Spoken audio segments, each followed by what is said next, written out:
Hello student, मैं Ajay sir और मेरे चैनल का नाम है अजय ट्यूटोरियल।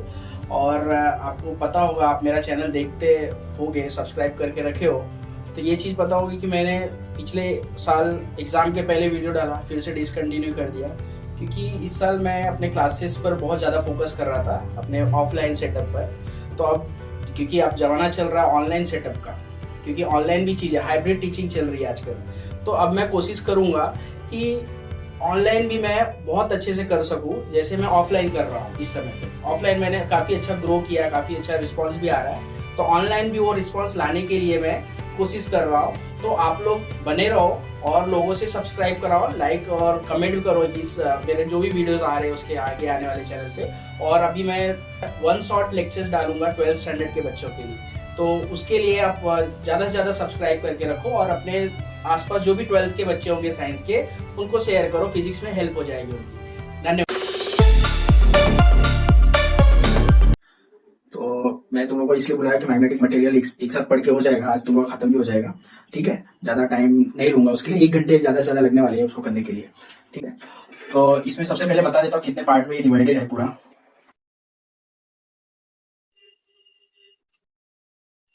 हाँ, इसमें सबसे मेजर पार्ट सबसे पहला आता है, इसमें एक टॉर्क वाला, एनर्जी वाला, energy inside the magnetic field.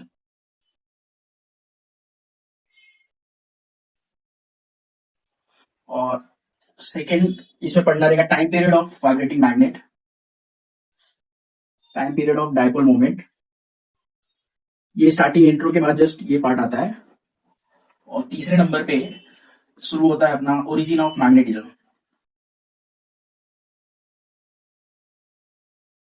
Origin of magnetism. And fourth, उसके बाद में हम लोग डाइपोल मोमेंट फाइंड करेंगे, रिवॉल्विंग इलेक्ट्रॉन का dipole moment, magnetic dipole moment और सभी चीजें फाइंड करेंगे। और फिर मैग्नेटाइजेशन हमको पढ़ना है और types of magnetic substance, diamagnetic, paramagnetic, ferromagnetic, ये सब पढ़ना है।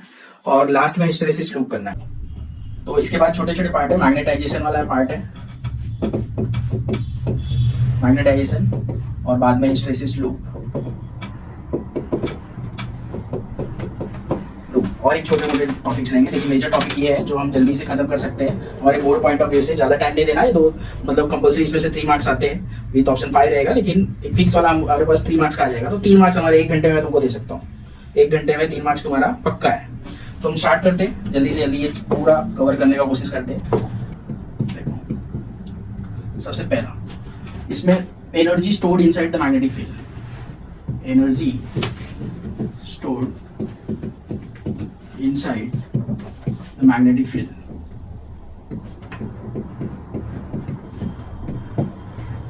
तो मैग्नेटिक फील्ड में एनर्जी स्टोर के लिए मैं एक डायग्राम ड्रॉ कर लेता हूँ। ये एक्सटर्नल मैग्नेटिक फील्ड है V, और इसमें कोई एक डाइपोल मोमेंट है जो कि रिवॉल्व कर रहा है। रिवॉल्व क्यों कर रहा है, ये इसका रीजन क्या है, इसमें टॉर्क एक्ट कर रहा है, टॉर्क डाउनवर्ड डायरेक्शन में और ये टॉर्क अपवर्ड डायरेक्शन में। क्यों, क्योंकि ये टॉर्क ट्राई करता है, ये डाइपोल ट्राई करता है अलाइन होने का एक्सटर्नल फील्ड के अकॉर्डिंग। जैसे बी का डायरेक्शन, बाहर की फील्ड का डायरेक्शन ये है एक पर्टिकुलर डायरेक्शन, तो ये भी रोटेट होने का ट्राई कर रहा है, तो ये साउथ पोल और ये नॉर्थ पोल, राइट। तो इसके ऊपर फोर्स कितना अप्लाई होता है, तुमने पहले 11th स्टैंडर्ड में डेरिवेशन था, लेकिन आपको वो पार्ट डायरेक्टली लेना है। यहाँ पे कितना टॉर्क एक्ट करेगा, टॉर्क एक्ट करेगा एम बी साइन थीटा। अब एक एक टर्म समझ लेते हैं पहले, एम बी और साइन थीटा। तो एम क्या होता है, देखो एम मैग्नेटिक डाइपोल मोमेंट होता है। मैग्नेटिक डाइपोल मोमेंट का फॉर्मूला 11th स्टैंडर्ड में अच्छे से हमने किया है। मैग्नेटिक डाइपोल मोमेंट एक टॉर्क के लिए होता है NIA, लेकिन एक डाइपोल मोमेंट के लिए होता है, डाइपोल मोमेंट के लिए, ये कॉइल के लिए है, कॉइल के लिए मैग्नेटिक डाइपोल मोमेंट NIA होता है, और किसी डाइपोल के लिए, नेचुरल मैग्नेट के लिए QB इंटू मैग्नेटिक लेंथ। ये 2 फॉर्मूले होते हैं डाइपोल मोमेंट के। मतलब ये मैग्नेट का प्रॉपर्टी है, मैग्नेट का प्रॉपर्टी होता है ये खास करके। तो मैग्नेट कितना स्ट्रॉन्गर है ये पता चलता है हमको बी की वैल्यू से। और ये एक्सटर्नल जो फील्ड है वो फील्ड का कैरेक्टरिस्टिक्स है जो किसी और मैग्नेट की वजह से है। तो ओवरऑल यहाँ पे समझना कैसा है, आप लोगों को शॉर्ट में कैसे समझ सकते हैं, बाहर से कोई एक मैग्नेटिक फील्ड है किसी और मैग्नेट की वजह से, और यहाँ पर एक मैग्नेट है अपने पास जो कि हमने यहाँ पर रखा है। जैसे हम मैग्नेटिक डाइपोल मोमेंट में ये देखते हैं कि किसी निडल मैग्नेट को हम सस्पेंड करते हैं, किसी भी मैग्नेट को सस्पेंड करते बांध के, तो वो लास्ट में कहाँ रुकता है, घूम के नॉर्थ साउथ में ही रुकता है, नॉर्थ साउथ में रुकता है। मतलब वो घूमता की उसके ऊपर कौन सा फोर्स लगता है जिसकी वजह से घूम रहा है, वो external field due to earth, जो मैग्नेटिक फील्ड अर्थ ने क्रिएट किया है वो है। तो ऐसे ये मैग्नेटिक फील्ड है और ये डाइपोल मोमेंट है और ये रोटेट कर रहा है, मैग्नेटिक फील्ड के अकॉर्डिंग अपने को अलाइन कर रहा है। अब इसमें क्या हमको सीखने मिल जाता है कि ये डायपोल मोमेंट है तो टॉर्क कितना होगा, क्योंकि इक्वल एंड अपोजिट फोर्स से टॉर्क जनरेट होता है, torque is equal to M B sine theta. ठीक है, इतना तो समझ गया। Since torque is equal to M B sine theta, ये डिराइव नहीं करना हमको। और थीटा क्या है, थीटा एक्सटर्नल फील्ड के साथ में डायपोल का एक्सिस कितना एंगल ड्रॉ करता है। तो ये हो गया क्वेश्चन नंबर 1। और हमारा एम क्या है, एनर्जी फाइंड करना। हमारा एम है एनर्जी फाइंड करना, तो एनर्जी के लिए हमारे पास वर्क होना चाहिए, राइट। तो वर्क का फॉर्मूला हम लगाएंगे, work is equal to torque into D theta. अभी डी थीटा क्या है, स्मॉल डिस्प्लेसमेंट, क्योंकि हमको इंटीग्रेशन लाना है इसमें, स्मॉल डिस्प्लेसमेंट, तो ये डी डब्ल्यू स्मॉल वर्क भी होगा। तो टोटल वर्क जब रोटेट होगा तो वर्क हो रहा है, तो total work from 0 to theta ले लेते हैं हम लोग, मतलब 0 एंगल से किसी एक एंगल तक, थीटा एंगल तक वर्क कितना हुआ, तो डी डब्ल्यू इंटीग्रेशन यहाँ पे आएगा torque into D theta, right. तो ये हो गया टॉर्क इंटू डी थीटा, तो रखते हैं हम लोग टॉर्क की value M B sine theta into D theta, right. इसमें एम और बी कांस्टेंट है, देखो एम और बी कांस्टेंट है, एम और बी कांस्टेंट है, तो क्या करना है, एम बी बाहर लिखो, साइन थीटा का इंटीग्रेशन क्या होता है, किसी को याद है भाई, साइन थीटा का इंटीग्रेशन, साइन एक्स का इंटीग्रेशन, बोलना जोर का बोल सकता है, ऐसा कुछ minus cos theta, minus cos theta. और ये जो हमने लिमिट लिया है 0 टू थीटा, राइट। तो यहाँ पर हो गया M B minus cos theta, तो ये वर्क आ गया, और यही वर्क एनर्जी के फॉर्म में स्टोर हो जाता है, minus M B cos theta. ऐसे तो लिखने के लिए तुम ये डेरिवेशन में बहुत कुछ लिख सकते हो, लेकिन मेजर स्टेप इसके यही है, हम लोग u is equal to minus M B cos theta लाते हैं। अब इसमें थीटा 0 इनिशियल फाइनल ये सब बातें, इसमें 0 है इसलिए टेंशन नहीं हमको, 0 है। तो अगर 0 नहीं होता, कोई दूसरा एंगल होता, तो हमको इलेक्ट्रोस्टैटिक में हमने ये डेरिवेशन किया है, जिसके अंदर हम क्या करते हैं, थीटा 1 माइनस थीटा 2 आता है उसके अंदर। तो इसमें इतना लिख के तुम छोड़ोगे तो भी तुम्हारा कंप्लीट हो जाएगा। तो ये खत्म हो गया, ठीक है। अब नेक्स्ट हम लोग स्टार्ट करते हैं, एक बार बंद करके चेक कर ले। नेक्स्ट कॉन्सेप्ट मैंने टाइम पीरियड बताया था, time period T of vibrating magnet. तो जो हमने अभी पढ़ा है कि एक्सटर्नल फील्ड में किसी डाइपोल मोमेंट को रखेंगे, मैग्नेटिक डाइपोल मोमेंट को, तो इसके ऊपर टॉर्क अप्लाई करता है। सपोज ये टॉर्क जैसे ये डायरेक्शन में, मतलब क्लॉकवाइज अप्लाई हो रहा है। अगर हम एक्सटर्नल फोर्स अप्लाई करें कहीं से, इसको एंटी क्लॉकवाइज टर्न करें, जो कि इसके अगेंस्ट होगा, राइट। तो डिपेंड करेगा कि हम वो रिस्टोरिंग टॉर्क इसके अंदर अपने आप आएगा। जैसे ये फील्ड क्या ट्राई कर रही है कि ये डाइपोल मोमेंट को ऐसे सीधा करे, लेकिन हम जो फोर्स लगाएंगे वो उसके अपोजिट लगाएंगे, तो एक्सटर्नल टॉर्क हो जाएगा, रोटेट करेंगे तो, राइट। जिसकी वजह से इसके अंदर टॉर्क और रिस्टोरिंग टॉर्क दोनों का कॉन्सेप्ट आ जाएगा। ऐसे तो देखेंगे तो ये रोटेशन के कॉन्सेप्ट से, जैसे हमने फर्स्ट चैप्टर में पढ़ा है रोटेशनल मोशन में, रोटेशन के चैप्टर से इस पे टॉर्क जो फॉर्मूला आता है आई इंटू अल्फा आता है। अब एसएचएम से इसको फाइंड करने वाले टाइम पीरियड को, ये आता है torque is equal to I into alpha. तो आई का फॉर्मूला, आई क्या है, मैग्नेटिक डाइपोल मोमेंट है, आई क्या है, magnetic dipole moment.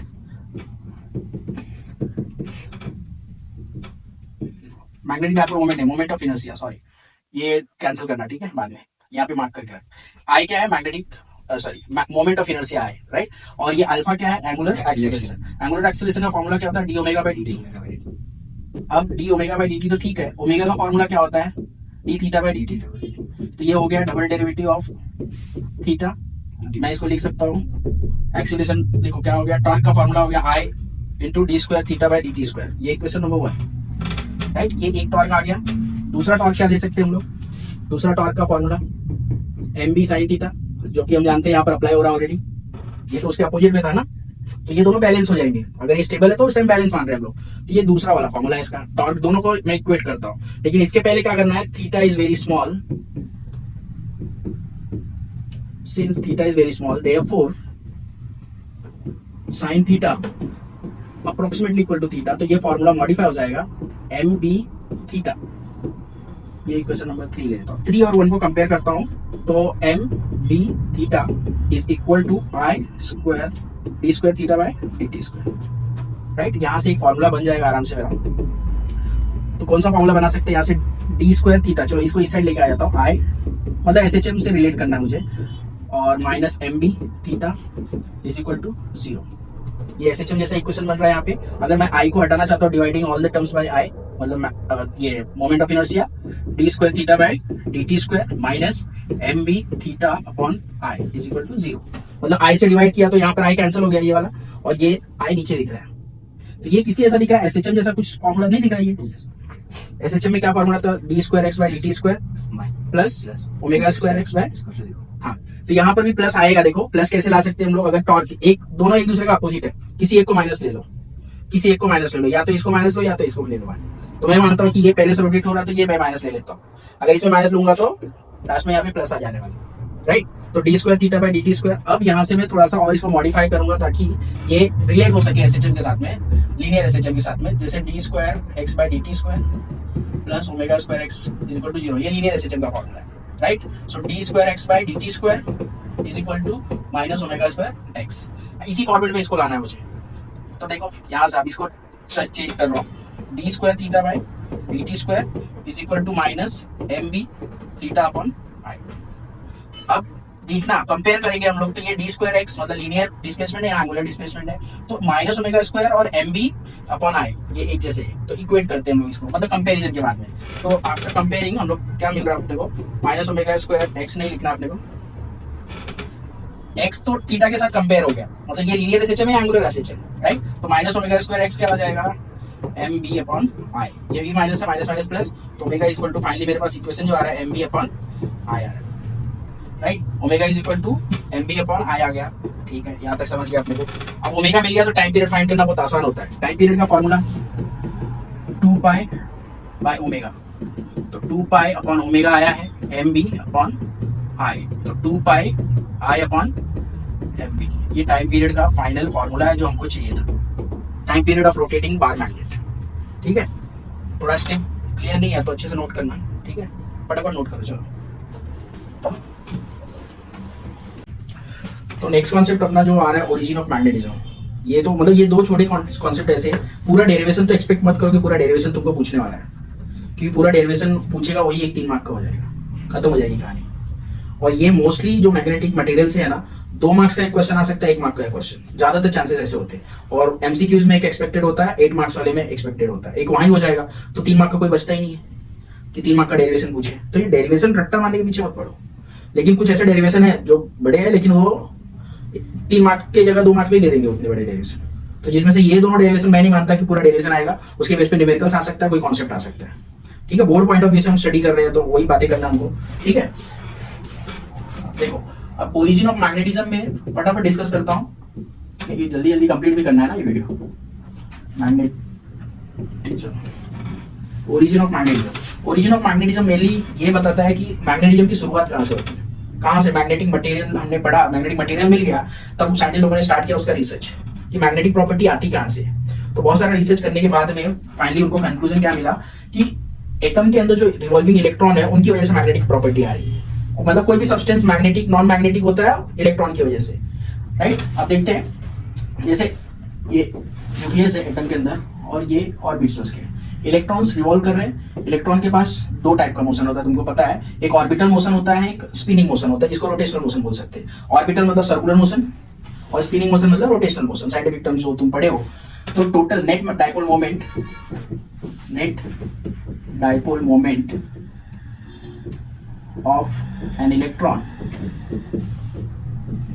is equal to magnetic dipole moment due to orbital motion and magnetic dipole moment due to spinning motion। ये net dipole moment का formula हो जाता है। कैपिटल एम ऐसे यूज कर रहा हूँ, स्मॉल एम यूज होता है इसके लिए, ठीक है। तो ये ओरिजिन हो गया, यहाँ से स्टार्ट होता है मैग्नेटिक प्रॉपर्टी, मतलब किसी भी सब्सटेंस करते हैं। और तुम जानते हैं एटम और इलेक्ट्रॉन सभी के अंदर है, राइट, सब चीजों के अंदर एटम और इलेक्ट्रॉन है। तो इसका मतलब है कि इलेक्ट्रॉन के मोशन पे डिपेंड करता है। अब क्वेश्चन, नेक्स्ट क्वेश्चन क्या आता है कि चलो ये लकड़ी, प्लास्टिक, रबर ये सब मैग्नेटिक क्यों नहीं होता, या जो भी चीजें मैग्नेटिक नहीं है वो क्यों नहीं है, उसके अंदर तो इलेक्ट्रॉन है ना, इलेक्ट्रॉन होते हुए भी मैग्नेटिक नहीं है। इसका मतलब क्या है, इसका मतलब सिंपल सा है कि उसके अंदर इलेक्ट्रॉन्स के जो डाइपोल इफेक्ट है एक दूसरे को कैंसिल कर रहा है, क्योंकि एक सिंगल इलेक्ट्रॉन तो होता नहीं है। अरेंजमेंट ऑफ इलेक्ट्रॉन ऐसे होते हैं कि डाइपोल मोमेंट एक दूसरे को कैंसिल कर देते हैं। डाइपोल एक वेक्टर क्वांटिटी है, ओरिएंटेशन चेंज हुआ, पैरेलल एंटी पैरेलल होता है ना इलेक्ट्रॉन में, पेयरिंग में होती है, कपलिंग, पेयरिंग ये सब वर्ड आता है। तो उसके अंदर अगर अपोजिट डायरेक्शन में हो गया, दो अलग अलग इलेक्ट्रॉन का जो करंट प्रोड्यूस हो रहा है अपोजिट डायरेक्शन में प्रोड्यूस हो गया, तो क्या हो जाएगा, कैंसिल हो जाएगा, जीरो। मतलब जो भी चीजें मैग्नेटिक नहीं है, सिंपल सी बात है कि उसके अंदर कैंसिलेशन हो रहा है, बस। इलेक्ट्रॉन है, रिवॉल्यूशन है, सब मोशन भी है, डाइपोल है, सब कुछ है, लेकिन वो डाइपोल एक दूसरे को कैंसिल कर दे रहे हैं, इसीलिए वो चीज मैग्नेटिक नहीं है। तो ओरिजिन ऑफ मैग्नेटिज्म में इतना डिस्कशन बहुत होता है। जब क्वेश्चन आता है सपोज तुमको एक्सप्लेन करने के लिए, तुमको सबसे पहले ये एक्सप्लेन कर, इतना ही अच्छे से एक्सप्लेन कर देना, इतने में एक्सप्लेनेशन काम हो जाता है। अब बात आती है कितना, मतलब ये फॉर्मूला क्या होता है, ये तो ठीक है डाइपोल मोमेंट प्लस होता है, लेकिन उसका फॉर्मूला क्या आता है जो इलेक्ट्रॉन से रिलेट होता है। तो अब बात आती है, हम सॉल्व करने जा रहे हैं डेरिवेशन है, इंपॉर्टेंट मोस्ट डेरिवेशन ये चैप्टर का, ये चैप्टर आ रहा है तो इससे रिलेटेड न्यूमेरिकल डेरिवेशन कुछ ना कुछ ये टॉपिक से आएगा ही आएगा। ये टॉपिक है magnetic dipole moment of revolving electron. Magnetic dipole moment of revolving electron. देखो ये डायग्राम फिर से ड्रॉ करता हूँ, न्यूक्लियस है और ये ऑर्बिट है, ऑर्बिट में अपने पास एक इलेक्ट्रॉन है, इलेक्ट्रॉन और इसका रेडियस है आर ऑर्बिट का, ठीक है। इलेक्ट्रॉन का चार्ज ई लेंगे हम लोग, तो बहुत ही सिंपल है। Magnetic dipole moment of electron का फॉर्मूला या मैग्नेटिक डाइपोल मोमेंट का फॉर्मूला करंट के फील्ड में ये था ना फॉर्मूला NIA, ये डाइपोल मोमेंट का फॉर्मूला है। अब इसमें टर्म्स क्या है देखो, N for number of turns, I for current, A for area, right. ये इतनी चीजें हो गई। तो इसमें नंबर ऑफ टर्न्स हम जो लेने वाले हैं वन टर्न के लिए, इलेक्ट्रॉन 1 टर्न कंप्लीट करेगा उसके लिए सॉल्व करने वाले, और एक टर्न कंप्लीट करने के लिए जो भी टाइम लगता है वो टाइम पीरियड होता है, राइट। तो टाइम पीरियड का फॉर्मूला क्या होता है, टाइम पीरियड का फॉर्मूला होता है distance in one revolution, distance in one revolution upon velocity. तो distance in one revolution 2πr होता है, सर्कमफरेंस के बराबर होता है, अपॉन वेलोसिटी। ये टाइम पीरियड मिल गया, टाइम पीरियड का यूज करेंगे हम करंट फाइंड करने के लिए, राइट। और एक चीज होती है देखो, करंट इज इक्वल टू क्या, charge upon time, charge upon time. तो टाइम तो हमने लिया है ना, टाइम तो यहाँ ही फाइंड कर लिया है, तो चार्ज है E और टाइम है T, तो E इज इक्वल टू यहाँ पे 2πr अपॉन V, बराबर 2πr अपॉन V। अब इसको थोड़ा मिनिमाइज करता हूँ, मैं सीख रहा हूँ अभी, तो आ गया, हाँ ये पूरा ही सिलेक्ट कर लेता हूँ,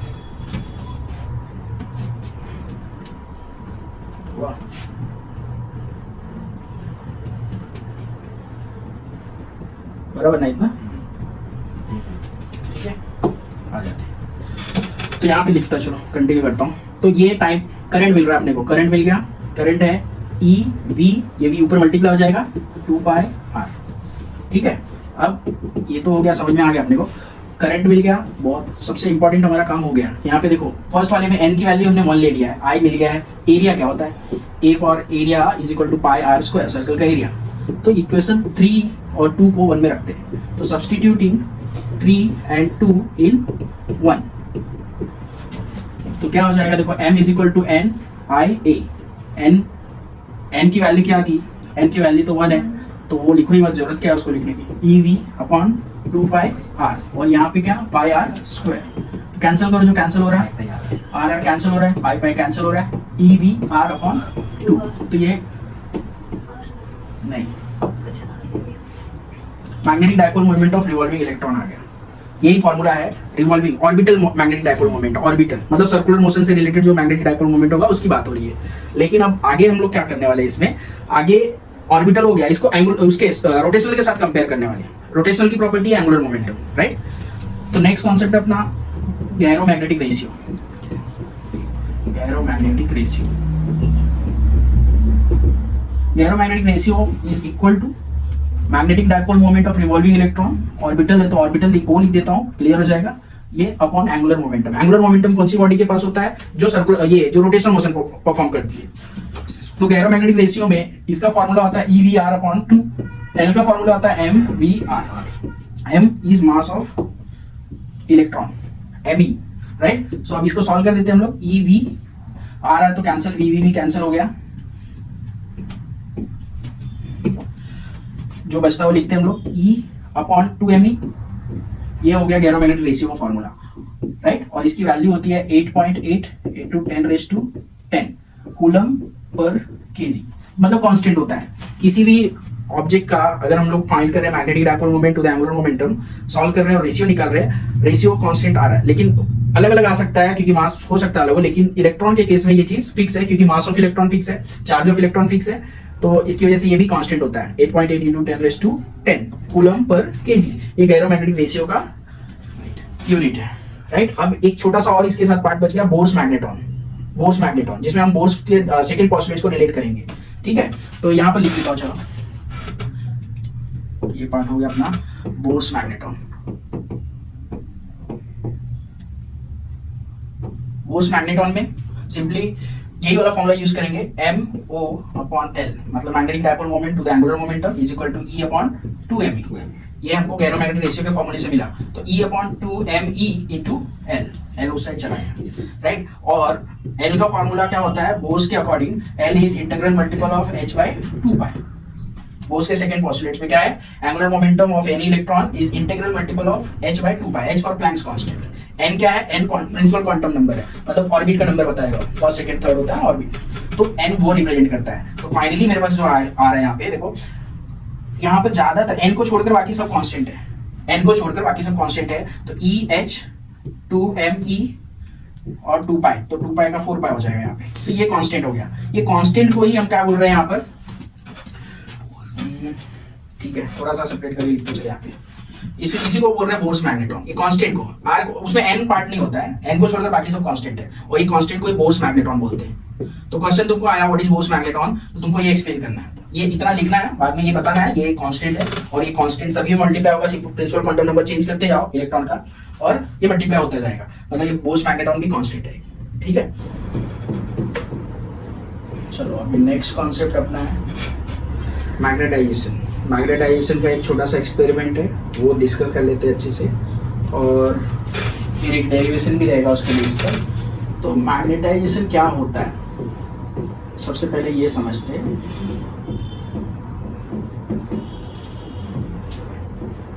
इसको समझना, तो मैग्नेटाइजेशन की बात हो रही थी, तो मैं बता रहा था तुम्हारे माँ बाप चिल्लाते इसके साथ मत घूम उसके साथ मत घूम, काहे के लिए, उसके जैसा बन जाएगा।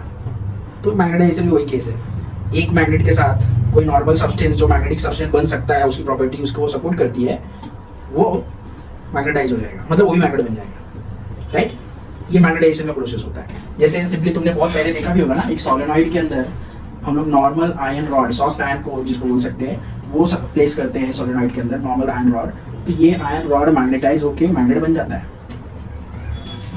तो ये मैग्नेट बनने का प्रोसेस मैग्नेटाइजेशन है, क्योंकि वो नॉर्मल था। और दूसरा भी, तुम कभी कभी क्या होता है, कोई एक ऑब्जेक्ट सपोज बुक है, एक मोटी सी बुक दे दे, या उसका 2-3 पेज लेते हो, नीचे एक मैग्नेट लगाते हो, ऊपर एक मैग्नेट लगाते हो, चिपक जाता है ये तो बुक की बात हो गई। अगर तुम मेटल प्लेट में लगाओ, अब ऐसा भी हुआ होगा तुम्हारे साथ, लोखंड का कोई छोटा सा प्लेट है तुम्हारे पास जो आयन का है, एक जगह पे मैग्नेट लगाए ना, तो स्क्रू यहाँ भी चिपक जाएगा दूसरा, क्योंकि ये पूरा मैग्नेट बन जाता है। मैग्नेट तुमने लगाया सिर्फ एक जगह पे, लेकिन ये पूरा ही मैग्नेट जैसा एक्ट कर सकता है, करता है।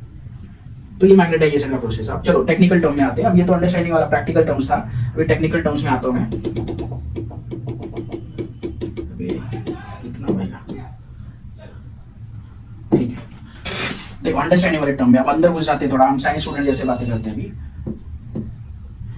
ये अब डाइपोल मोमेंट को हम दिखाते हैं कैसे, डाइपोल मोमेंट ऐसे एरो के फॉर्म में दिखाते हैं हम लोग, वेक्टर फॉर्म है तो वेक्टर को एरो के उसमें डिस्क्राइब कर सकते हैं। ये लेंथ से पता चलता है उतना स्ट्रॉन्ग डाइपोल मोमेंट होगा, और डायरेक्शन से मतलब एरो हेड से पता चलता है डायरेक्शन। तो इसमें रैंडमली ओरिएंटेड है, रैंडमली, इसमें डायरेक्शन फिक्स नहीं है। डायरेक्शन फिक्स नहीं होने की वजह से एक दूसरे का इफेक्ट कैंसिल करते हैं लोग, एक दूसरे का इफेक्ट कैंसिल करेंगे, और इसका नेट डाइपोल मोमेंट क्या हो जाएगा, 0। नेट डाइपोल मोमेंट 0 हो जाएगा।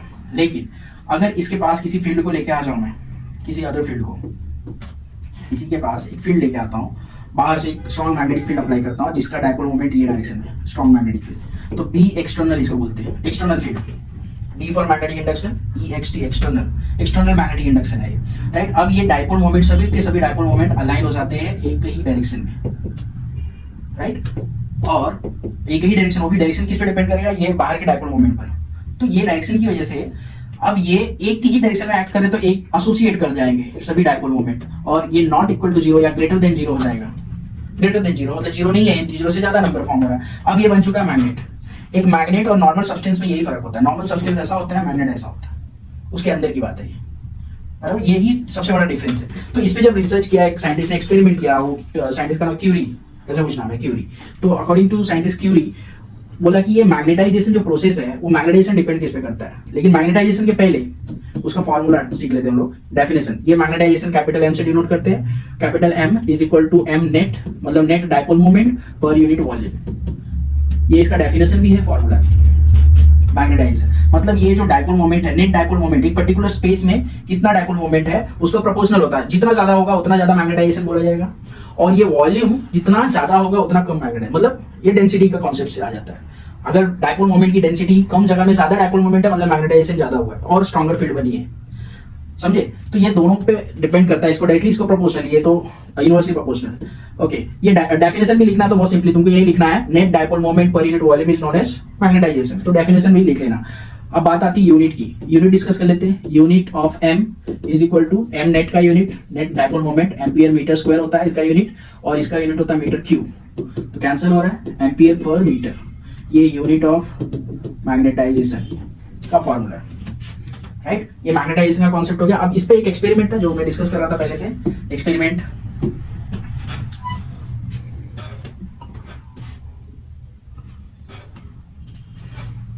ठीक है।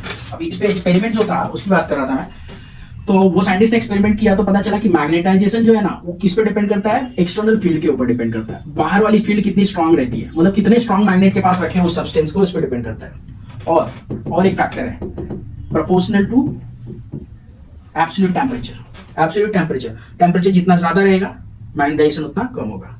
इसका मैंने जब पढ़ाया था क्लास में रेगुलर लेक्चर में, मैंने बताया था मेरा स्टोरी कि मेरे पापा के पास टूल्स बैग था उनका बहुत सारा, तो उसके अंदर स्क्रू ड्राइवर रहता था। वो मैग्नेटाइज नया नया रहता था तो अच्छा मैग्नेट काम करता था, और ठंडी के समय पे और अच्छा मैग्नेट बन जाता था वो।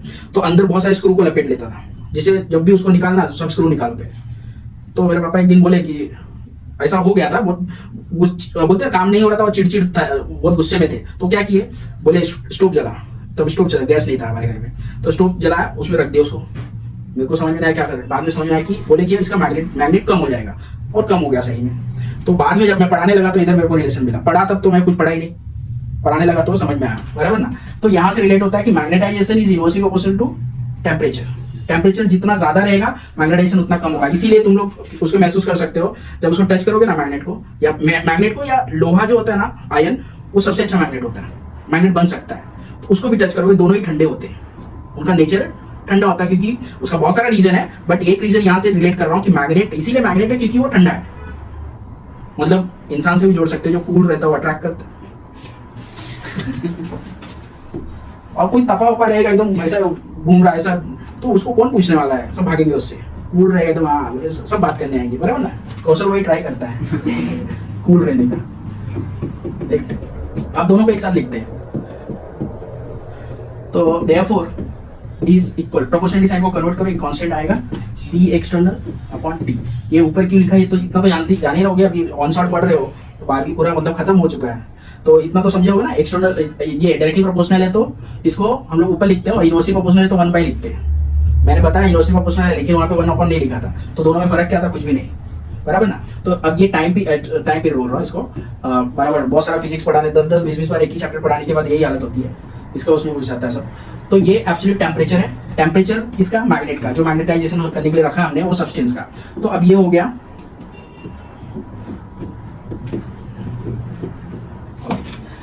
तो ये फॉर्मूला तुमको याद रखना, B external upon T.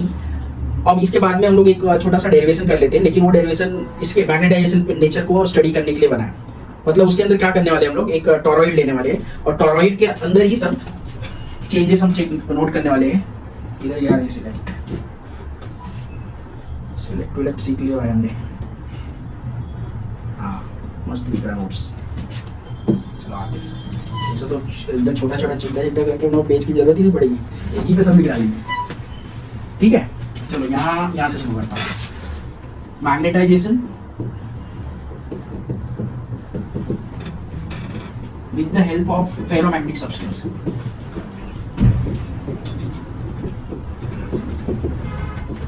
Ferromagnetic substance. Ferromagnetic substance. ये हेडिंग ही क्वेश्चन है, याद रखो। तुमको पूछेगा ना कभी तो ऐसे ही पूछेगा, हेडिंग ही क्वेश्चन है इसका। ये सबसे बड़ा कुछ हम पढ़ रहे हैं इस चैप्टर में, तो ये लास्ट, इसके बाद सब छोटी छोटी चीजें और खत्म, ठीक है। तो magnetization with the help of ferromagnetic substance आ गया अपने पास। तो इसका आगे का कंटिन्यूएशन यहाँ पे करता हूँ। एक टॉरॉइड है अपने पास। टॉरॉइड क्या होता है, सर्कुलर शेप्ड सोलेनॉइड, इसको बोलते हैं टॉरॉइड। मोस्टली बच्चे बहुत ज्यादा कंफ्यूज होते हैं इसको लेके, सर सोलेनॉइड तो ऐसा 10th में ड्रॉ किया था, ऐसा कॉइल। तो टॉरॉइड क्या होता है, टॉरॉइड उसी को टर्न कर दो सर्कुलर शेप में, राइट। अब इसका, इस टॉरॉइड का नंबर ऑफ टर्न्स n है, नंबर ऑफ टर्न्स I, इसके अंदर जो फ्लो हो रहा है current I, current flowing through the toroid, सो इससे जो मैग्नेटिक फील्ड प्रोड्यूस होगी वो प्रोपोर्शनल होगी किसको, एन और आई को। तो कितने जो फील्ड होगी एक्सटर्नल फील्ड कितनी स्ट्रांग होगी ये किस पे डिपेंड करेगा, नंबर ऑफ टर्न्स और करंट पे, दो चीजों पे डिपेंड करेगा। तो B naught is equal to proportional to NI। अब प्रोपोर्शनलिटी साइन को निकालता हूँ, देखो B naught is equal to mu naught NI। ये परमेबिलिटी ऑफ फ्री स्पेस यहाँ पे हमने वो यूज कर लिया, परमेबिलिटी ऑफ फ्री स्पेस, इसके बारे में तुम पढ़ चुके बहुत बार। ओके, अब इसके अंदर हमने फेरोमैग्नेटिक सब्सटेंस को इंट्रोड्यूस करना है, राइट। तो अब मैं इसके अंदर एक फेरोमैग्नेटिक सब्सटेंस रखता हूँ, इसके एक्सिस के अलॉन्ग ये फेरोमैग्नेटिक सब्सटेंस रखा। अब ध्यान देना, अब यही टर्निंग पॉइंट आपने को समझने वाली बात है कि ये जो कॉइल की वजह से फील्ड था पहले से ही, वो एक्सटर्नल फील्ड बन गया। अब ये फेरोमैग्नेटिक जो सब्सटेंस रखा है मैग्नेट नहीं है, लेकिन जैसे मैग्नेटिक फील्ड के बीच में रखेंगे इसके डायपोल मोमेंट अलाइन हो जाएंगे और ये भी मैग्नेट बन जाएगा। मतलब एक फील्ड और बनेगी मैग्नेटाइजेशन की वजह से, एक फील्ड और बनेगी तो टोटल फील्ड चेंज हो जाएगी। तो net field is B is equal to B naught पहले वाली और बाद वाली, बराबर ना। ये मैग्नेटाइजेशन की वजह से फील्ड बनी। अब इसके बारे में डिटेल पढ़ेंगे हम अभी। मैग्नेटाइजेशन का फील्ड डिपेंड करेगा मैग्नेटाइजेशन पर, वैल्यू ऑफ मैग्नेटाइजेशन पर, क्योंकि ये फील्ड बनी है मैग्नेटाइजेशन की वजह से, तो सीधी सी बात है प्रोपोर्शनल है उसको। अब इसको मैं अगर चेंज कर रहा हूँ BM को चेंज कर रहा हूँ यहाँ पे ये प्रोपोर्शनलिटी साइन को, तो म्यू नॉट M आता है, म्यू नॉट M। ये क्वेश्चन नंबर 3 हो गया। अगर मैं 3 को और 1 को सब्स्टिट्यूट करूँ 2 के अंदर सब्स्टिट्यूट करूँ तो क्या हो जाएगा वो देखते हैं। लिख लेना ये छोटा करने के पहले, ज्यादा ही कंप्रेस हो रहा है, बराबर। देखो ये दिख रहा है ना, वीडियो में देख लेना भाई, ये छोटा करने के बाद कैसा दिख रहा है। देखो अब इसके आगे हम लोग सॉल्व करते हैं। अभी और थोड़ा सा एक सब्स्टिट्यूट करो 1 और 3 को 2 में, मतलब B0 और BO और BM की वैल्यू को।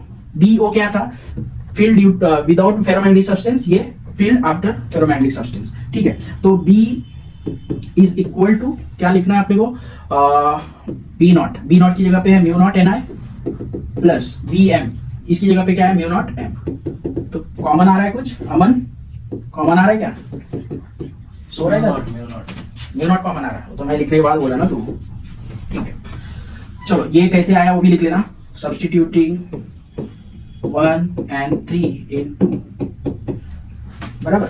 अब M को रिलेट करते हैं हम लोग NI के साथ में। देखो अब नया क्वांटिटी इंट्रोड्यूस हो रहा है, मैग्नेटिक इंटेंसिटी। अब ये क्या है वो डिटेल बताने वाले टाइम लीजिए। सिर्फ मैग्नेटिक इंटेंसिटी क्या होता है, मैग्नेटिक फील्ड का एक प्रोपोर्शन, जैसे लाइट के अंदर इंटेंसिटी होती है, मतलब इंटेंसिटी लाइट नहीं होती है भी है, बराबर ना। इंटेंसिटी की एक प्रॉपर्टी है, वैसे मैग्नेटिक फील्ड की एक प्रॉपर्टी होता है, वेक्टर प्रॉपर्टी। ओके, तो मैग्नेटिक इंटेंसिटी को H से डिनोट करते हैं, इसका फॉर्मूला होता है NI। और इसका मैग्नेटाइजेशन के साथ क्या रिलेशन है, मैग्नेटाइजेशन के साथ में रिलेशन है X इंटू H। अभी नया सब निकल रहा है, यहाँ पे टपक रहा है। देखो X जो है वो ससेप्टिबिलिटी है, X है ससेप्टिबिलिटी ऑफ मटेरियल, मतलब ये जो मटेरियल हमने अंदर रखा है इसकी अपनी भी एक प्रॉपर्टी है कि ये कितना मैग्नेटाइज हो सकता है, तो वो नंबर डिपेंड करता है ये X। Susceptibility pure property of material होता है, ठीक है। एक नंबर होता है, इसका कोई यूनिट नहीं होता, ये नंबर होता है। जैसे डायमैग्नेटिक सब्सटेंस में नेगेटिव और बहुत छोटा नंबर होता है, पैरामैग्नेटिक सब्सटेंस में पॉजिटिव और छोटा नंबर होता है, फेरोमैग्नेटिक सब्सटेंस में पॉजिटिव और लार्ज नंबर होता है, क्योंकि वो सबसे अच्छा मैग्नेट बनता है, ठीक है। तो अब इसको यहाँ पे सब्स्टिट्यूट करना है, बराबर। तो ये इक्वेशन को चेंज करना पड़ेगा, B is equal to mu naught H plus XH। NI को रिप्लेस कर दिया, H लिख दिया, और M को रिप्लेस करके XH लिख दिया। चलो म्यू नॉट H कॉमन आ गया, 1 प्लस। अब ये इसको भी हम सब्स्टिट्यूट कर रहे हैं या कंसीडर कर रहे हैं रिलेटिव परमेबिलिटी से, कहीं ना कहीं ये भी मीडियम का ही कॉन्स्टेंट आ रहा है। तो म्यू नॉट म्यू आर और H, तो म्यू नॉट म्यू आर को एक साथ कंसीडर कर ले रहे हैं हम लोग, म्यू और H। तो B का एक फॉर्मूला आ गया जिसमें हम लोग किसी का भी H का भी फॉर्मूला लिख सकते हैं, B अपॉन म्यू, दोनों ही फॉर्मूले जरूरत है, लेकिन यहाँ पे क्या किया वो लिख लो पहले। Mu is equal to mu naught mu R, मतलब रिलेटिव परमेबिलिटी लिखते हैं लोग ज्यादा ही अंदर, ठीक है। Mu is equal to mu naught into mu R, कहने का मतलब ये दोनों को हटा के हमने एक सिंगल ले लिया और इसको निकाल के क्या लिया था, ये म्यू आर लिया था। मतलब रिलेटिव परमेबिलिटी का फॉर्मूला होता है ना 1 प्लस X, इसके ऊपर न्यूमेरिकल्स भी एक्सरसाइज के अंदर, ठीक है। तो ये डेरिवेशन कंप्लीट होता है हमारा, ये इसका रिजल्ट में ये लिखते हैं, या फिर ऐसे भी लिख सकते हैं, इसको H को हटा के लिख सकते हैं, B is equal to mu into NI, ये भी फॉर्मूला आता है। अब बोलोगे सर इतना मेहनत करके क्या पाए, ये म्यू नॉट जैसे ही तो दिख रहा है, जैसा दिख रहा है नहीं ना। ये देखो ये सिर्फ म्यू नॉट है, लेकिन इसके अंदर म्यू नॉट और म्यू आर दोनों है, और म्यू आर जो है वो जो सब्सटेंस इंसर्ट किया उस पर डिपेंड करेगा, मतलब ये कुछ चेंज हुआ, ऐसा नहीं कि फॉर्मूला एक जैसा दिख रहा है तो कुछ काम का नहीं है, ठीक है। तो ये बहुत ही बोलते हैं इस चैप्टर में कुछ डिफिकल्ट है तो यही है, जिसमें तुमको क्या करना है, नई नई क्वांटिटी नए नए रिलेशन को बाय हेड करना है। जैसे तुमको याद करने के लिए बता दूं तो ये सिर्फ यहाँ से स्टार्ट करना, ये पहले without ferromagnetic substance, with ferromagnetic substance, ठीक है। और उसके बाद में आता है अपना mu naught Na plus M, मतलब ये कॉमन ले लिया हमने, फिर Na को H कर लिया, M को XH कर लिया, और आगे सॉल्व करते हैं। थोड़े तो स्टेप बाय करने पड़ेंगे, ठीक है। तो नेक्स्ट हमको टाइप्स ऑफ सब्सटेंस पढ़ने हैं, टाइप्स ऑफ मैग्नेटिक सब्सटेंस। तो दुनिया में जितने भी सब्सटेंस है वो कितने टाइप के होते हैं, तो यहाँ पे ऑलरेडी मैंने इमेज लेके रखा है। 3 टाइप में डिवाइड किया गया वो सभी सब्सटेंसेस को, diamagnetic substance, paramagnetic and ferromagnetic substance, right. और डायमैग्नेटिक सब्सटेंस तुम भी सोचते होगे ना, पहली बात तो ओरिजिन ऑफ मैग्नेटिज्म जब पढ़े हम लोगों ने तो उसमें देखा कि इलेक्ट्रॉन जो मोशन करता है ऑर्बिट के अंदर न्यूक्लियस के आसपास, ये इलेक्ट्रॉन के मोशन की वजह से ही मैग्नेटिक प्रॉपर्टी आती है, मैग्नेटिक डायपोल मोमेंट क्रिएट होता है। कैसे? M is equal to MO plus MS, ये क्या है MO प्लस, तो ये magnetic dipole moment due to orbital moment, orbital motion and due to spinning motion, spin करता है उसकी वजह से एक डायपोल मोमेंट क्रिएट होता है, दूसरा सर्कुलर पाथ में ट्रेवल करता है उसकी वजह से एक डायपोल मोमेंट क्रिएट होता है। तो बात यहाँ आती है कि इलेक्ट्रॉन से डायपोल मोमेंट क्रिएट होता है, और किसी भी मैग्नेट का डायपोल मोमेंट होना मतलब मैग्नेटिक फील्ड प्रोड्यूस करना, जनरेट करना। तो अब क्वेश्चन आता है कि कोई भी सब्सटेंस मैग्नेटिक सब्सटेंस क्यों नहीं है? जैसे लकड़ी हो गई, रबर हो गया, पेपर हो गया, जो हमारे आसपास है, बेंच पे जो लकड़ी लगी वो मैग्नेटिक नहीं है, हमारी बुक्स पे जो भी कवर है वो भी मैग्नेटिक नहीं है। ऐसे बहुत सारी चीज़ें हैं, तो सामने दिख रहा है तो मैं बोल रहा हूँ। तो ये सब चीज़ें मैग्नेटिक नहीं है, तो क्या डिफरेंस है दोनों सभी के अंदर से, क्या डिफरेंस आता है? क्योंकि इलेक्ट्रॉन्स तो सबके अंदर है, साइंस बोलता है कि इलेक्ट्रॉन्स के वजह से ही मैग्नेटिक प्रॉपर्टी आती है, इलेक्ट्रॉन सबके अंदर है, राइट। तो इलेक्ट्रॉन सबके अंदर है तो सब मैग्नेटिक प्रॉपर्टी शो क्यों नहीं करते, तो वो हम सीखने जा रहे हैं। उसको अलग अलग पार्ट्स में हमने डिवाइड कर दिया, डायमैग्नेटिक, पैरामैग्नेटिक और फेरोमैग्नेटिक में हम देख सकते हैं। यहाँ पर देखो, ये पहली बात तो डायमैग्नेटिक के अंदर dipole moment, net dipole moment 0 होता है। मैं बोल सकता हूँ नेट डायपोल मोमेंट 0 होता है। कैसे? Q हो गया 0, Q देखो इधर जो अलाइनमेंट है ये डायपोल मोमेंट का रैंडम अलाइनमेंट है, एक टाइप से ये बाहर वाली फील्ड को अपोज करते हैं। बाहर वाली फील्ड कहाँ से आ गई? तुमने पढ़ा है ना मैग्नेटाइजेशन में कि अगर हम किसी फील्ड के बीच में किसी मैग्नेट को रखते हैं तो उस मैग्नेट के ऊपर टॉर्क अप्लाई होता है। तो ऐसे ही हो गया कि ये जो डायपोल मोमेंट है ये किसी बाहर की फील्ड के बीच में रखना चाहिए या किसी मैग्नेट के पास में। तो ये डायग्राम में क्या दिख रहा है वो सिर्फ हमको समझना है कि इसमें नेट मैग्नेटिक मोमेंट 0 हो जाता है। क्यों? क्योंकि इसकी जो डायपोल होते हैं इलेक्ट्रॉन्स के वो अपोज करते हैं किसको? एक्सटर्नल फील्ड को। अब एक्सटर्नल फील्ड का कॉन्सेप्ट अच्छे से समझ लो, बार बार मतलब ये थोड़ा सा ऐसा लगेगा एक्सटर्नल फील्ड कहाँ से आ गया। तो 2 चीज़ें समझना, मैग्नेटाइजेशन प्रोसेस में एक मैग्नेट होता है और दूसरा सब्सटेंस होता है। जब उस सब्सटेंस को मैग्नेट के पास लाया जाता है तो मैग्नेट उसके ऊपर अपना फोर्स अप्लाई करता है, मैग्नेटिक फील्ड अप्लाई करता है, जिसकी वजह से वो मैग्नेटाइज हो भी सकता है, नहीं भी हो सकता है, नेचर पर डिपेंड करता है। अगर नहीं हुआ तो डायमैग्नेटिक सब्सटेंस है, अगर हो गया थोड़ा थोड़ा हुआ, पूरा नहीं, पूरी तरह से नहीं, ये धीरे धीरे अलाइनमेंट स्टार्ट हो रहा है। दूसरे वाले में देखो ये तीनों में डिफरेंस तुम देख सकते हो, इसमें नेट मैग्नेटिक मोमेंट 0 है लेकिन यहाँ पे 0 नहीं है। क्यों नहीं है? क्योंकि इसके कुछ डायपोल मोमेंट क्या है, सेम डायरेक्शन में एक्ट कर जाते हैं। कुछ डायपोल मोमेंट तुमने देखा होगा, तुम अगर अपने घर में एक्सपीरियंस करोगे तो कॉपर को तुम मैग्नेट से टच करने की कोशिश कर रहे होगे तो बहुत ही चिपकता है, ऐसा लग रहा है चिपक भी रहा है लेकिन बहुत ही कम चिपक रहा है, मतलब अट्रैक्शन बहुत ही कम होता है वहाँ पे। तो वो पैरामैग्नेटिक सब्सटेंस का पार्ट हो सकता है। क्योंकि 3 टाइप में तुमने बहुत ही बोलते ना प्रैक्टिकल ये सब चीज़ें, एक तो कोई इफेक्ट नहीं, जैसे लकड़ी के ऊपर हम लगा दे मैग्नेट कोई इफेक्ट नहीं तो डायमैग्नेटिक में आ जाएगा। कॉपर की बात किया, कॉपर में थोड़ा थोड़ा चिपकेगा, राइट। और एक जस्ता जिसको बोलते हैं हम लोग, दूसरा उसका नाम क्या बोल सकते हैं हम लोग, कास्टिंग, ये सब आता है, उसको हम चिपकाएंगे ना बहुत ही हल्का से चिपकेगा, तो वो पैरामैग्नेटिक का पार्ट होता है। और एक होता है लास्ट वाला फेरोमैग्नेटिक, जो फटाफट बहुत अच्छे से चिपकता है, जो लोहा होता है ना, आयरन फाइलिंग्स पढ़े हो ना तुम लोगों ने 10th में, तो उसमें देखोगे तो फटाफट चिपक जाता है। तो सब्सटेंस में ऐसी कैटेगरी तो पूरा सभी सब्सटेंस को जब स्टडी किया गया और सभी सब्सटेंस जब बोल रहा हूँ तो उसके सभी स्टेट्स भी आ जाते हैं, मतलब लिक्विड, सॉलिड, गैसेस, तीनों फॉर्म में स्टडी किया गया है और तीनों फॉर्म में तुमको ये बताया गया है।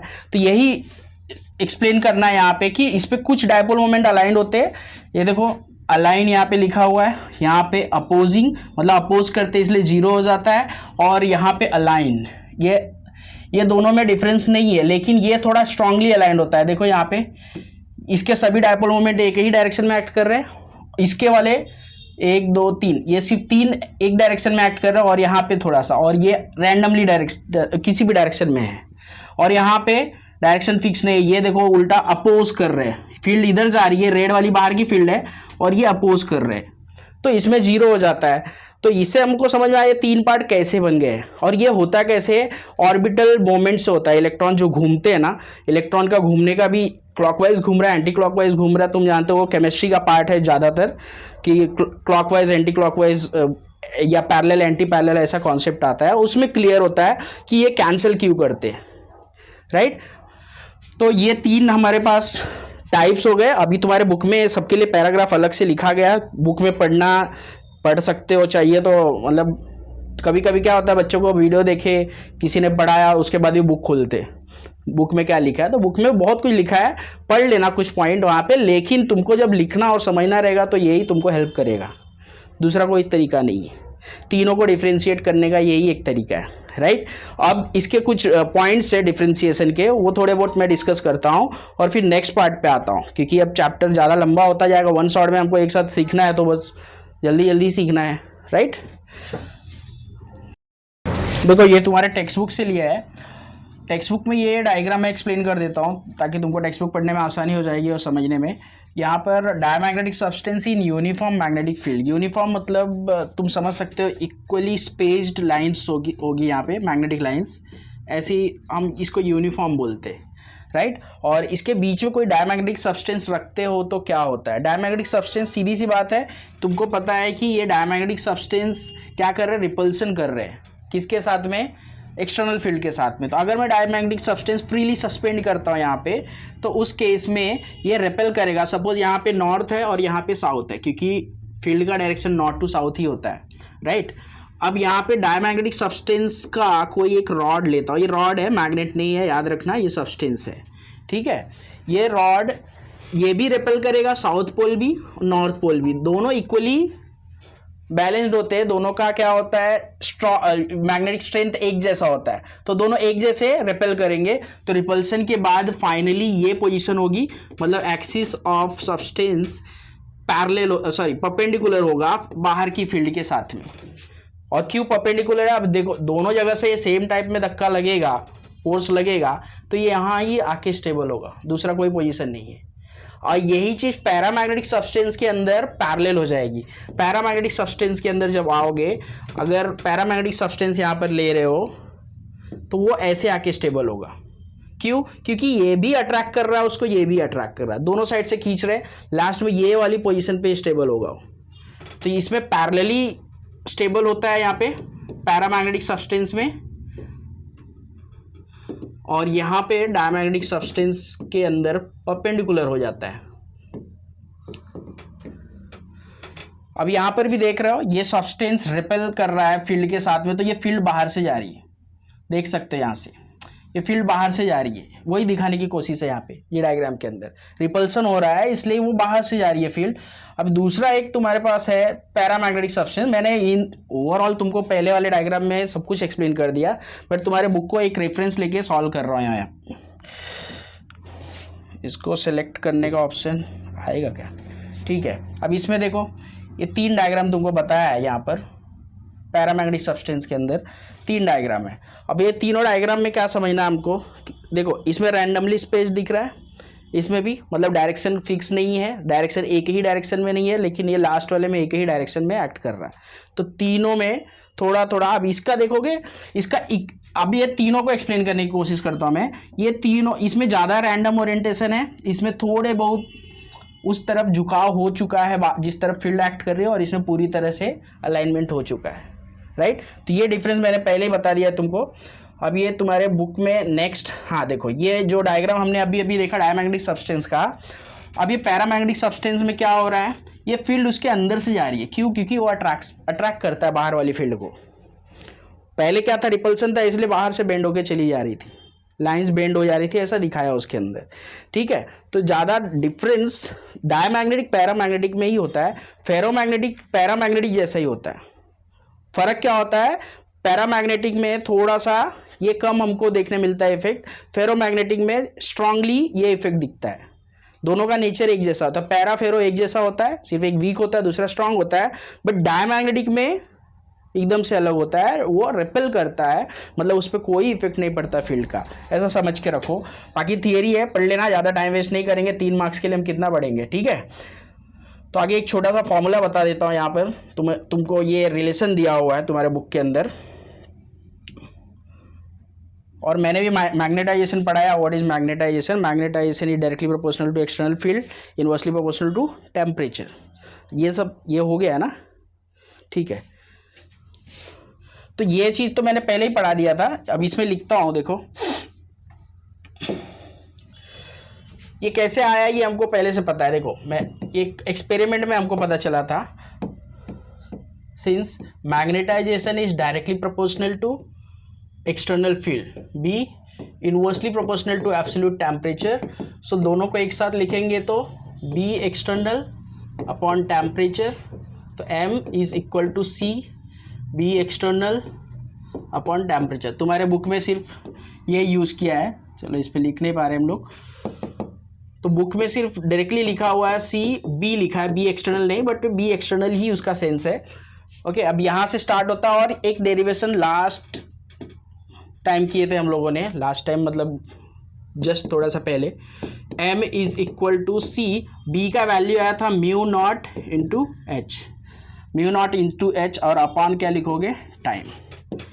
ठीक है, तो m, अब देखो सी भी क्या हो गया, कांस्टेंट हो गया, क्यूरी कांस्टेंट, ये परमिएबिलिटी हो गई, और इसको मैं कन्वर्ट करना चाहूँगा अगर, लेकिन यहाँ पे म्यू नॉट नहीं आया था, तुम्हारे बुक में रॉन्ग लिखा हुआ है, म्यू नॉट नहीं म्यू आएगा, सिर्फ म्यू आएगा, करेक्शन है तुम्हारे बुक के अंदर।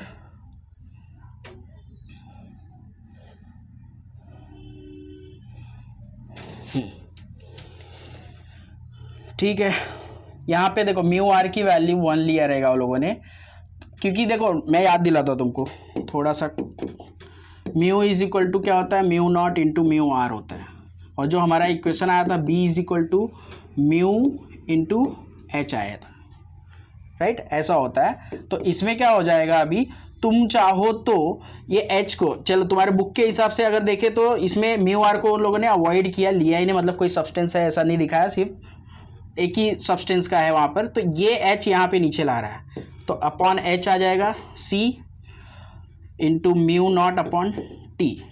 ठीक है, अब ये C into mu naught upon T में क्या समझता है, देखो थोड़ा सा स्पेस, हाँ, एक फॉर्मूला हमको ये भी याद है, m इज इक्वल टू होता है x इंटू एच, मतलब susceptibility into magnetic intensity, so x is equal to क्या हो जाएगा, m अपॉन एच, मतलब इसको हटा के मैं ससेप्टिबिलिटी लिख सकता हूँ, तो इक्वेशन में आएगा susceptibility is equal to C mu naught upon T.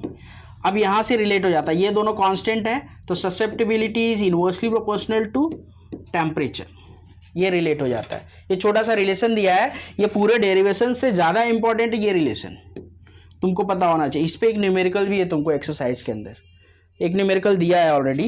तो susceptibility is inversely proportional to absolute temperature of the substance. अगर टेम्परेचर बढ़ाओगे तो ससेप्टिबिलिटी कम होती जाएगी। इसका क्या मतलब है, इसका मतलब है ससेप्टिबिलिटी होता क्या, पहले ये समझ लो। जैसे डाई फेरो, और ये अलग अलग बताया था मैंने, इसकी ससेप्टिबिलिटी, डायमैग्नेटिक सब्सटेंस की ससेप्टिबिलिटी स्मॉल होती है और नेगेटिव होती है, मतलब छोटी वैल्यू होती है और नेगेटिव में होती है। पैरामैग्नेटिक की पॉजिटिव होती है लेकिन छोटी वैल्यू होती है, और फेरोमैग्नेटिक सब्सटेंस की लार्ज होती है और पॉजिटिव होती है, दोनों। ये अब इससे ही समझ जाओगे तुम ससेप्टिबिलिटी है क्या। ससेप्टिबिलिटी प्रॉपर्टी ऑफ सब्सटेंस है, मतलब ये इसका मटेरियल का प्योर प्रॉपर्टी है जो नंबर वैल्यू में बताया जाता है। अगर माइनस है मतलब वो उस मैग्नेट नहीं बन सकता या मैग्नेट को रिस्पॉन्स नहीं करेगा। पैरामैग्नेटिक सब्सटेंस है मतलब वो थोड़ा थोड़ा रिस्पॉन्स करेगा, क्योंकि इसकी ससेप्टिबिलिटी क्या है, पॉजिटिव और स्मॉल है, तो थोड़ा रिस्पांस करेगा। और इसकी लार्ज और पॉजिटिव है मतलब ये बहुत अच्छा रिस्पांस करेगा। मतलब ससेप्टिबिलिटी हमको क्या बताता है, मटेरियल का मैग्नेटिक नेचर बताता है। सिर्फ ये समझना है। तो ससेप्टिबिलिटी के बारे में और ज़्यादा नहीं, ये यूनिटलेस होता है, यूनिट नहीं होती है इसकी, ये प्योर नंबर होता है और मटेरियल की प्रॉपर्टी होता है, जिस मटेरियल को हम मैग्नेटाइज करने जा रहे होते हैं उसकी प्रॉपर्टी। ठीक है, तो ये रिलेशन बहुत ही ज़्यादा इंपॉर्टेंट है, इसलिए मैंने बताया ये पूरे डेरिवेशन से ज़्यादा इंपॉर्टेंट ये रिलेशन है, क्योंकि तुम हमेशा पढ़ते हो, बार बार न्यूमेरिकल्स में आएगा, सब जगह आएगा। ओके, चलो अब हमारा चैप्टर ख़त्म ही होने वाला है ऑलमोस्ट। थोड़े छोटे छोटे कॉन्सेप्ट एक दो और है, तो यहाँ पे आता हूँ फिर से डोमेन थियरी। डोमेन थियरी में तुमको क्या पढ़ना है वो देख लो। व्हाट इज डोमेन, पहले तो ये पढ़ना है डोमेन होता क्या है, डोमेन क्या होता है। तो ये बहुत ही सिंपल सी बात है। डोमेन थियरी बहुत इंटरेस्टिंग भी बोल सकते हैं हम लोग। अभी तक कौन सी थियरी चल रही थी, अभी तक थियरी ये चल रही थी कि कोई सब्सटेंस है, उसके डायपोल मोमेंट अलाइन है नहीं है ये देखा जाता है और उसके हिसाब से बता दिया जाता है कि ये मैग्नेटिक है कि नॉन मैग्नेटिक है। लेकिन अब हम लोग क्या कर रहे हैं, ये जो फेरोमैग्नेटिक सब्सटेंस है ना, जो बहुत ही स्ट्रांगली मैग्नेट फॉर्म करता है, फेरोमैग्नेटिक सब्सटेंस जिसमें आयन जो लोहा होता है वो उस टाइप में आता है फेरोमैग्नेटिक सब्सटेंस में। तो फेरोमैग्नेटिक सब्सटेंस के अंदर ये एक साइंटिस्ट था क्यूरी करके, वो साइंटिस्ट ने एक्सपेरिमेंट जब किया तो एक्सपेरिमेंट करने के बाद उसको रियलाइज़ हुआ कि ये इतना इंस्टेंट नहीं होता प्रोसेस। कौन सा प्रोसेस? मैग्नेटाइजेशन का प्रोसेस। कि हमने अभी अभी क्या पढ़ा कि ये जैसे ही हम बाहर की फील्ड यहाँ पर लेके आएंगे, इसके डाइपोल अलाइन हो जाते हैं और ये अच्छा मैग्नेट बन जाता है ऐसे। लेकिन ये गलत है। इसने बोला, गलत तो नहीं बोला, इसने बोला कि ये ऐसा नहीं हो सकता कि ये तुरंत हो रहा है सब कुछ, इसके अंदर बहुत कुछ पहले से होगा, डेवलप हुआ होगा। तो इसने बोला कि पूरा जो लोहा होता है या फिर फेरोमैग्नेटिक सब्सटेंस होता है, इसके अंदर ना छोटे छोटे रीजन होते हैं जिसमें अलाइनमेंट ऑलरेडी हो चुका होता है। छोटे छोटे रीजन होते, मतलब उसका कहने का मतलब क्या है, इसमें डायपोल मोमेंट पहले से ही है और अलाइंड है, वो भी बिना किसी मैग्नेट के अलाइनमेंट होता है इसके अंदर। इसके अंदर भी ऐसा ही है, इसके अंदर भी ऐसा ही है कि छोटे छोटे रीजन में अलाइनमेंट ऑलरेडी हो चुका है, ऑलरेडी अलाइंड है डायपोल मोमेंट। लेकिन फिर भी ये मैग्नेट क्यों नहीं होता? क्योंकि इसके जो देख रहे हो तुम यहाँ पर, ये इसका नेट डायपोल मोमेंट इसके नेट डायपोल मोमेंट से कैंसिल हो रहा है। ये ऊपर की तरफ जा रहा है, नीचे की तरफ जा रहा है, दोनों एक दूसरे को कैंसिल कर रहे हैं।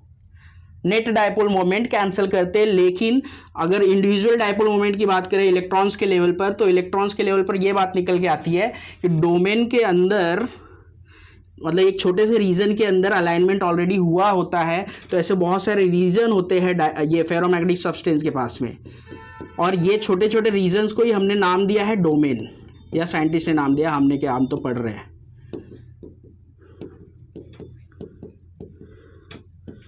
ये छोटे छोटे जो अलाइनमेंट हुए हैं पहले से, ये किसी मैग्नेट को लगाए बिना हुआ है, हाँ, किसी मैग्नेटिक फील्ड को बीच में लाए हुए ये चीज़ हो गई है। ये छोटे छोटे रीजन में अलाइनमेंट हुआ है, तो एक रीजन को नाम देते हैं लोग डोमेन। तो इसीलिए इसका नाम भी पड़ा डोमेन थियरी। मतलब हम चीज़ इसमें डोमेन कंसिडर करके चल रहे हैं। अब डोमेन के अंदर भी फिर से वही होता है, एक डोमेन दूसरे डोमेन के इफेक्ट को कैंसिल करता है, जिसकी वजह से नेट मैग्नेटिक फील्ड जीरो हो जाती है। अब नेट मैग्नेटिक फील्ड जीरो हो गई तो ये किसी काम का नहीं है, फिर भी डोमेन है कुछ भी रहे। तो हम क्या करते हैं, बाहर से फील्ड अप्लाई करते हैं। बाहर से फील्ड अप्लाई करेंगे तो ये जो रीजन्स के बीच में पार्टीशन है ना, वो धीरे धीरे ब्रेक होना स्टार्ट होता है, राइट। अब देखो ये इसमें दिखाया गया है, इसमें तुमको एक एक ही दिखाया है क्योंकि नेट वाला इफेक्ट दिखाया, सभी डायपोल मोमेंट नहीं एक्सप्लेन किया है, नेट इफेक्ट दिखाया है। तो इसके अंदर ये देखो डोमेन है छोटे छोटे। अब डोमेन, अब यहाँ पे फील्ड अप्लाई कर रहा है तो ये डोमेन का पार्टीशन पूरा ब्रेक हो गया और सभी डोमेन एक ही डायरेक्शन में एक्ट करने लग गए। अब ये बन गया मैग्नेट। अब ये अगर हम बाहर वाली फील्ड निकाल भी लेते तभी भी इसी पोजीशन में होता बहुत समय तक, तो इससे बहुत अच्छा मैग्नेट बन जाता है, ठीक है। तो तुमको अब बोलेगा मुझे एक्सप्लेन क्या करना रहेगा, जब आएगा एग्जाम में आएगा एक्सप्लेन डोमेन थियरी, तो तुमको बताना व्हाट इज डोमेन। तो पहले ये डायग्राम ड्रॉ करना और डोमेन बताना कि डोमेन हम किस चीज़ को बोल रहे हैं, किस रीजन को डोमेन बोल रहे हैं। ये जैसे ही एक्सप्लेन करोगे उसके बाद ये डायग्राम ड्रॉ कर देना और इसके बारे में बताना कि हमने एक्सटर्नल फील्ड अप्लाई किया, अलाइनमेंट हो गया, अब ये मैग्नेटाइज हो चुका है, राइट। इतना सा बताना रहता है तुमको। तो ये डोमेन थियरी कंप्लीट हो जाती है यहाँ पर, राइट। अब नेक्स्ट है तुम्हारा effect of temperature. Effect of temperature already हम लोगों ने कर लिया है। देखो ये वाला रिलेशन अभी किया था, इनवर्सली प्रोपोर्शनल होता है ना, तो उसी रिलेशन से ये पा गया हो।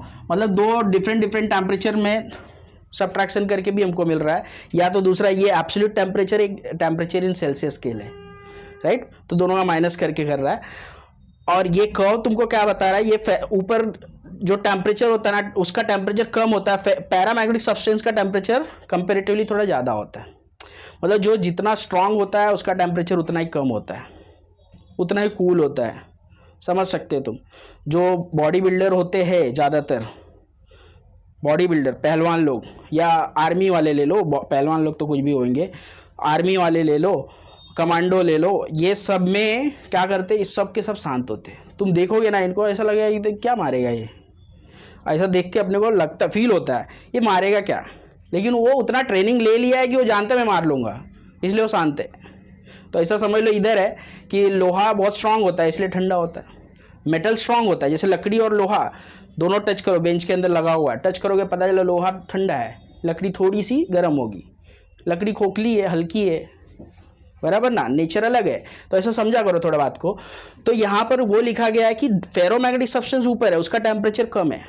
जैसे जैसे हम बढ़ रहे हैं फेरोमैग्नेटिक सब्सटेंस को पैरामैग्नेटिक सब्सटेंस में चेंज किया जा सकता है।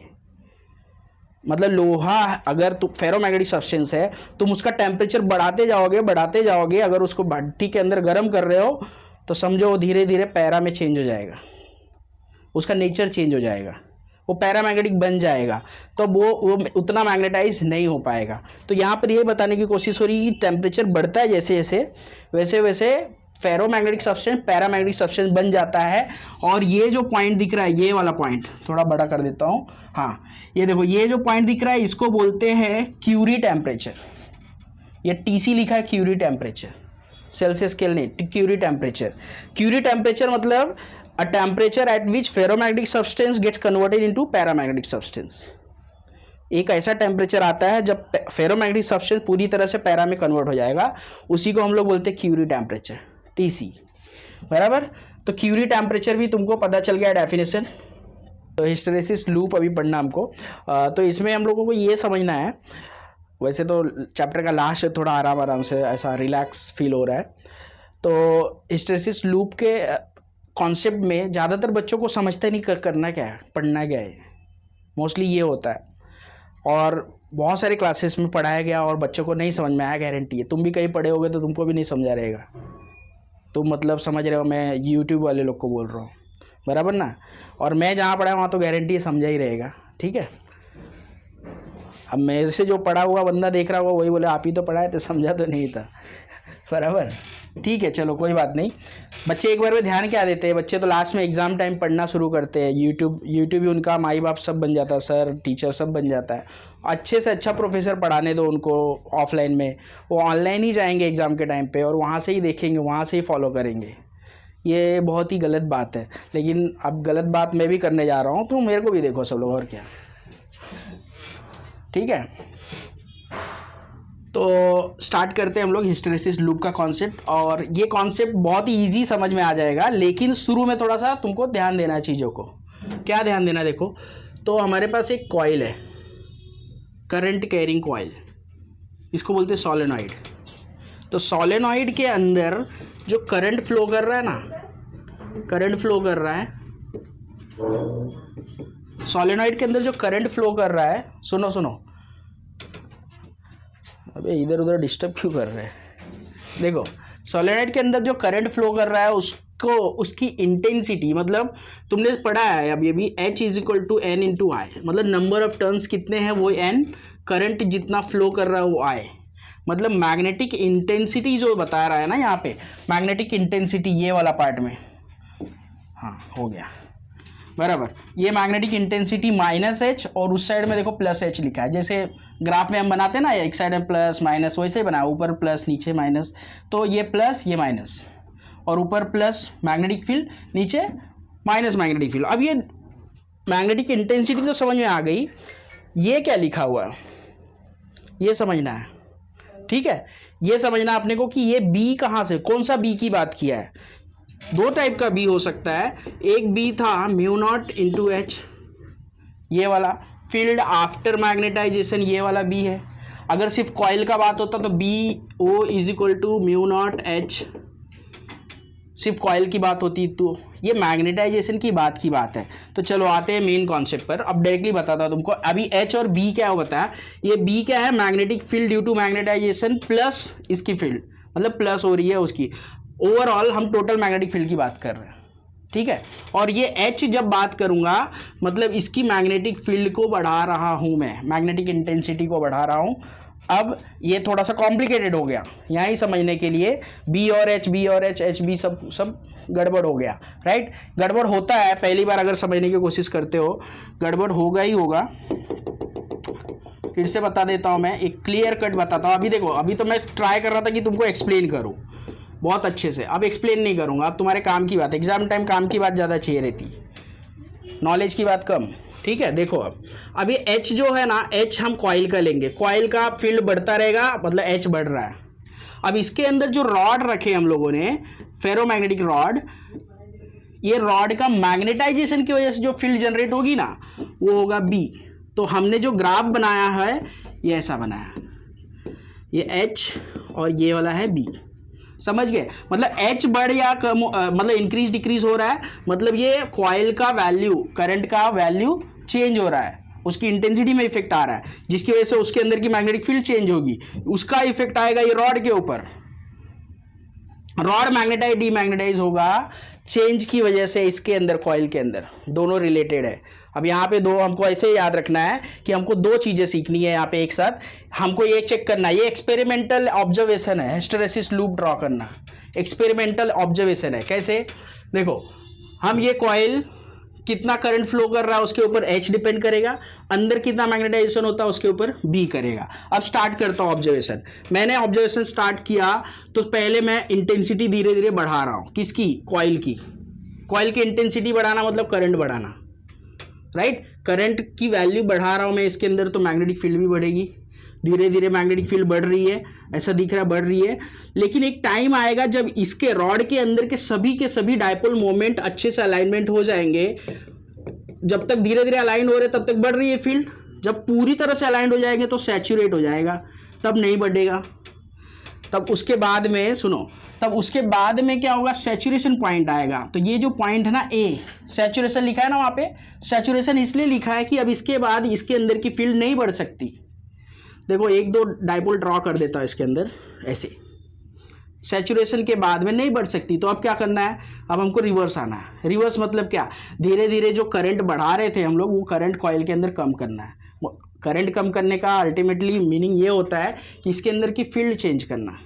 तो अब उसके अंदर फील्ड चेंज कर रहे हैं हम लोग, तो धीरे धीरे ये रॉड भी डीमैग्नेटाइज हो रहा है धीरे धीरे। ये थोड़ा सा ऊपर मैंने ड्रॉ कर दिया है, चलो फिर भी अब ला रहे हम लोग। एक टाइम आएगा कम कर करके कॉइल का जो फील्ड है वो जीरो हो जाएगा। देखो H की वैल्यू, ये H की वैल्यू यहाँ पे जीरो है, लेकिन मैग्नेटिक फील्ड पूरी तरह से इसके अंदर जीरो नहीं हुआ, पूरी तरह से मैग्नेटिक फील्ड जीरो नहीं हुआ। मैं ये बता रहा था कि पहले फील्ड हमने बढ़ाया बाहर की फील्ड, तो रॉड का मैग्नेटिक फील्ड भी बढ़ रहा था लेकिन सैचुरेट हो जाता है। उसके बाद हम डिक्रीज करना स्टार्ट करते हैं कॉइल का फील्ड, तो कॉइल का फील्ड जीरो हो जा रहा है। सुनो, कॉइल का मैग्नेटिक इंटेंसिटी जीरो हो जा रहा है, लेकिन ये जो B की वैल्यू है ना रॉड के अंदर, वो जीरो नहीं हो रही। मतलब हमने बाहर का करंट जीरो कर दिया है कॉइल का, लेकिन ये जो मैग्नेटाइज हुआ था कंप्लीटली डीमैग्नेटाइज नहीं हुआ। समझ रहे हो, रॉड तुरंत मैग्नेटाइज होकर डीमैग्नेटाइज नहीं हो सकता। फेरोमैग्नेटिक सब्सटेंस कुछ टाइम तक मैग्नेटिक प्रॉपर्टी को होल्ड करता है, तो इसीलिए ये वाली वैल्यू जीरो नहीं हुई। लेकिन बाहर का जो मैग्नेटिक फील्ड था वो देखो, एक्सिस पे तुम चेक करना जानते हो, यहाँ वाई एक्सिस पे कुछ है तो उसका एक्स वैल्यू जीरो होता है, तो इसकी एक्स वैल्यू जीरो मतलब H जीरो है।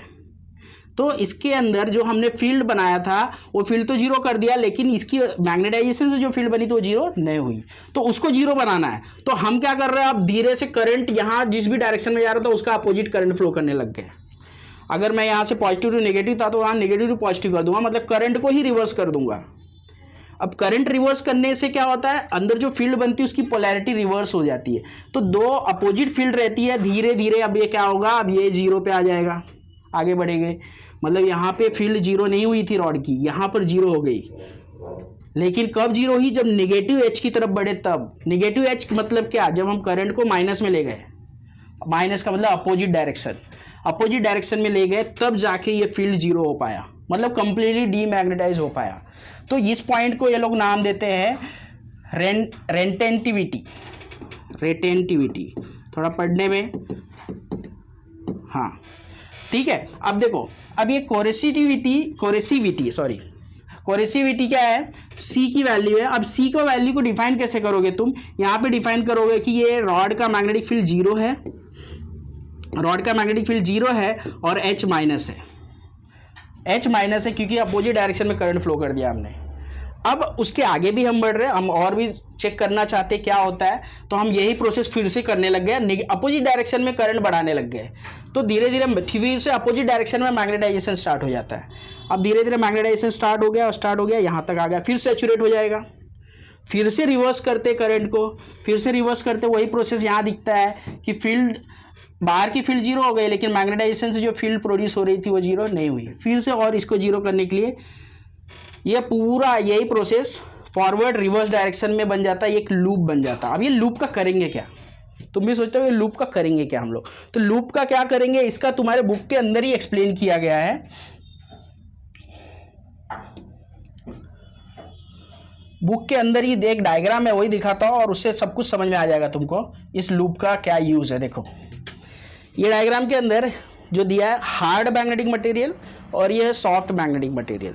तो हार्ड मैग्नेटिक मटेरियल देखो उसका लूप बड़ा है, मतलब इसके अंदर लॉस ज़्यादा है। लॉस मतलब क्या, हमको ऐसे सब्सटेंस चाहिए रहते हैं जो फटाफट मैग्नेटाइज और डीमैग्नेटाइज हो जाए, ऐसे सब्सटेंस चाहिए जो फटाफट मैग्नेटाइज और डीमैग्नेटाइज हो जाए। लेकिन अगर ऐसा नहीं हो रहा तो ये लूप बड़ा रहेगा और हमारी जो एनर्जी है वो वेस्ट होती जाएगी, जो हम एनर्जी करंट के फॉर्म में दे रहे हैं।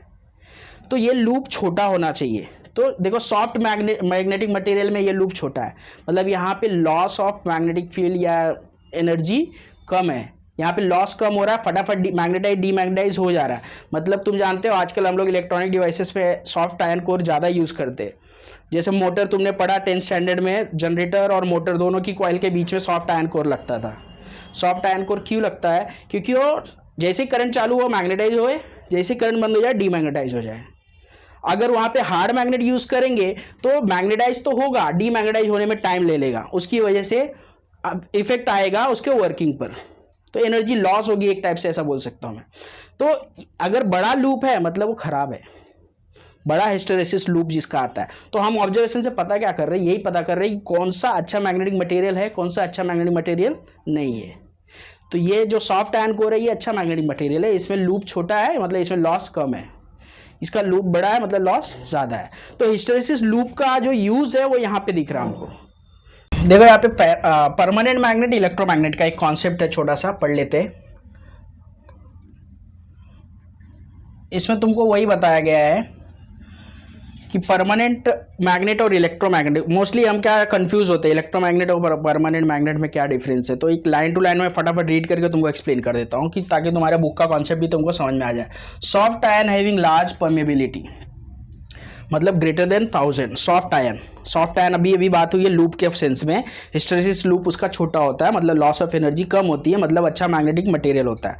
तो हिस्टेरेसिस लूप छोटा मतलब loss of energy come, right, और वो अच्छा मैग्नेटिक मटेरियल होगा। तो ये याद रखना, soft iron having large permeability that is greater than 1000 and small amount of retaining magnetization is use to make electromagnet. Electromagnet बनाने के लिए सॉफ्ट आयन कोर का यूज किया जाता है। सॉफ्ट आयन कोर तो बाद में आता है, ठीक है। Is use to make electromagnets. For this purpose a soft iron rod or that of a soft ferromagnetic material is placed in solenoid core. On passing current through the solenoid, the magnetic field associated with the solenoid increases 1000-fold. मतलब soft ये जो हम जब बनाते हैं electromagnet को तो उसके अंदर सॉफ्ट आयन कोर रखते हैं या फेरोमैग्नेटिक सब्सटेंस रखते हैं, जिससे उसका मैग्नेटिक फील्ड 1000-fold मतलब 1000 टाइम्स बढ़ जाता है, ऐसा बोल सकता हूँ मैं। मतलब जो सॉफ्ट आयन कोर का यूज़ होता है वो मैग्नेटिक फील्ड को बढ़ाने के लिए होता है। ये हमने ऑलरेडी इसके सेंस में बहुत सारे डेरिवेशंस किए, बट यहाँ पे कंक्लूजन के फॉर्म में दिया हुआ। The magnetic field associated with the solenoid increases 1000-fold when the current through the solenoid is switched off, the associated magnetic field effectively become zero. वही मैग्नेटाइज हुआ था, डीमैग्नेटाइज हो गया, associate, right. These electromagnets are used in electric bells, loudspeaker, circuit breakers and also in research laboratories। कहाँ का use होता है? Electric bell जो बहुत पहले जो बेसिक सिस्टम आता था वहाँ पे, जो स्कूल में रिंग बेल बजती थी ना, ऑफिस प्रिंसिपल ऑफिस से बजाते बेल और वो आवाज़ आती थी, वो उसकी बात करें। उसका मैकेनिज्म के अंदर सबसे बड़ा पार्ट होता है मैग्नेट का, मैग्नेट ही और रिले सिस्टम होता है उसके अंदर। लाउड स्पीकर में भी तुम देखे हो पीछे साइड में रिंग शेप में मैग्नेट लगा होता है। Circuit breakers and also in research laboratory giant electromagnet are used in cranes to lift heavy loads. ये तुम जानते हो, क्रेन के अंदर डिस्क होती बड़ी सी, जो सॉफ्ट आयरन कोर की है, लेके गए वहाँ पे जब उनको लोड उठाना है, जो कि स्क्रब हो गया, जैसे स्क्रैप हो गया, वो लोहे का भंगार वंगार हो गया, उसको उठाने के लिए करंट ऑन करेंगे, मैग्नेटाइज होगा, चिपक जाएगा, उठाएंगे उसको, करंट ऑफ करेंगे, अपने आप नीचे आ जाएगा। मतलब ये सिस्टम यूज़ करते हैं, राइट। To lift heavy loads made of iron, super conducting magnets are used to prepare very high magnetic field of order of few Tesla. Such magnets are used in NMR. अब NMR क्या है वो देखना पड़ेगा। हाँ, न्यूक्लियर मैग्नेटिक रेजोनेंस। अब ये nuclear reactor, nuclear power plant के अंदर एक मेजर समझ सकते हो पार्ट हो सकता है। अब इसका डिटेल तुमको बाद में कहीं पे मिल जाएगा, इसका डिटेल मेरे पास नहीं है, ख़त्म बात। चलो, spectroscopy, right. Permanent magnets are prepare. अभी यहाँ तक जो बात हो रही थी स्ट्रॉन्ग, ये इलेक्ट्रोमैग्नेट की बात हो रही थी, अब परमानेंट मैग्नेट आ रहा है। Permanent magnets are prepared by using hard ferromagnetic rod. Soft की जगह हार्ड यूज करते हैं। अब हार्ड का भी तुम जान चुके हो क्या सिस्टम होता है। Instead of soft in earlier case, okay, when the current is switched on, magnetic field of solenoid magnetizes the rod, as the hard ferromagnetic material has a property to retain magnetization to larger extent। मतलब hard वाले के पास ऐसी property होती है कि वो बहुत हद तक मैग्नेटाइजेशन शो कर सकता है, मतलब बहुत ज़्यादा वैल्यू में, और इतना वैल्यू में कि वो डिसकंटिन्यू करने के बाद, करंट को ब्रेक करने के बाद भी ये चीज़ हो सकती है, राइट। तो यहाँ पे है, as the hard ferromagnetic material has the property to retain magnetization to large extent, the material remains magnetize even after switching off the current. मतलब उस मटेरियल को मैग्नेटाइज रख सकते हैं हम करंट बंद करने के बाद भी, मतलब एक बार मैग्नेटाइज करके उसको बार बार यूज कर सकते हैं एज अ मैग्नेट। तो अब समझ लो, अब मैं अलग से बता देता हूँ कंक्लूजन के फॉर्म में। जो इलेक्ट्रोमैग्नेट होता है और परमानेंट मैग्नेट होता है, दोनों में सबसे बड़ा डिफरेंस है, इलेक्ट्रोमैग्नेट में हम सॉफ्ट आयरन कोर यूज़ करते हैं और इसमें हार्ड यूज़ करते हैं, हार्ड मटेरियल, सॉफ्ट मटेरियल, ये सबसे बड़ा डिफरेंस है, राइट। क्यों? अब हार्ड मटेरियल यूज़ करने का मतलब है कि उसके अंदर फील्ड ज़्यादा समय तक बनी रह सकती है, क्योंकि उसका हिस्टेरेसिस लूप बड़ा है, बराबर। तो field as a magnet use कर सकता है विदाउट इलेक्ट्रिक करंट, लेकिन इसमें साथ में स्विच ऑन ऑफ हो रहा है, इतना ही डिफरेंस, ठीक है। और यहाँ पे ये बता दिया हमें, ये भी हो गया है। अब मैग्नेटिक शील्डिंग सबसे अच्छा कॉन्सेप्ट, ये डायग्राम में सिर्फ समझो, सबसे अच्छा है। तो मैग्नेटिक शील्डिंग मेनली यूज होती है किसी भी सब्सटेंस को या किसी ऑब्जेक्ट को या किसी ऐसी चीज़ को जिसको हम प्रोटेक्ट करना चाहते हैं मैग्नेटिक फील्ड से। तो उसको एक केस बनाते, अच्छा बॉक्स बनाते स्फेरिकल शेप में, उसके बॉक्स के अंदर स्पेस रखते हैं, और ये बॉडी मेटल की है या सब्सटेंस, ये मैग्नेटिक मटेरियल की है, अंदर स्पेस होता है। अब करते क्या है हम लोग, ये जो स्पेस है ना, तो ये परमानेंट मैग्नेट हो सकता है, सॉरी पैरामैग्नेट हो सकता है, या फिर फेरोमैग्नेटिक सब्सटेंस हो सकता है, उससे हम बनाते हैं इसको। और ये जो लाइन से इसके अंदर से जाती है, बॉडी के अंदर से जाती है, मतलब अंदर जो स्पेस है उसको टच नहीं करेगी, जो मटेरियल जहाँ तक है उसके ही अंदर से जाएगी। तो उसके अंदर बीच में जगह रखते, जैसे ये बॉडी बना दिया, बॉक्स बना दिया सपोज स्फेरिकल शेप में, सपोज बॉल है, दो पार्ट में ऐसे चिपका दिया, तो उसके अंदर स्पेस होता है, तो उसकी बॉडी में से पास हो जाएगा मैग्नेटिक फील्ड, उसके अंदर नहीं जाएगा। तो उसके अंदर हम रख सकते हैं किसी भी चीज़ को जिसको प्रोटेक्ट करना है, जो कि हम डेली लाइफ में ऐसा कुछ यूज़ नहीं करते, क्योंकि हमारे काम पे है। लेकिन साइंटिस्ट जहाँ न्यूक्लियर रिएक्टर में बहुत सारे चीज़ों को बचाना पड़ता होगा मैग्नेटिक फील्ड से, तो वैसी बात कर सकते हैं, ठीक है। तो मैग्नेटिक शील्डिंग क्या करते हैं, मैग्नेटिक फील्ड से प्रोटेक्ट करने के लिए एक सिस्टम बना दिया, एक शील्ड बना दिया। वो क्या कर रहा है, अब इसमें कौन सा प्रिंसिपल यूज़ कर रहे हैं, ये कन्फाइन करता है जो मैग्नेटिक फील्ड होता है वो मटेरियल को, तो जहाँ पे मटेरियल नहीं है वहाँ से फील्ड नहीं जाएगा। तो ये मैग्नेटिक शील्डिंग क्या कर रहा है, प्रोटेक्ट करने का काम कर रहा है। और डिटेल चाहिए तो और डिटेल में तुम यहाँ पढ़ लेना, बहुत सारी कहानी लिखी गई है, बराबर।